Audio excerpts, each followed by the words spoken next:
పరభవ నామ సంవత్సర ఉగాది శుభాకాంక్షలు.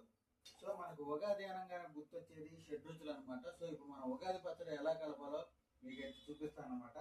ఫస్ట్ అయితే మనం తీపి, అందరి జీవితాలు తీపితో ఉండాలని చెప్పేసి తీపి అయితే వేద్దాం అనమాట.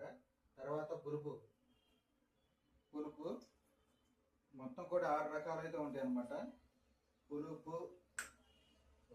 ఇది చేదు. జీవితంలో కొన్ని చేదులు అప్పుడప్పుడు ఎదురవుతుంటే దీన్ని కూడా తట్టుకొని నిలబడాలి. సో అందుకని చేదు అనమాట.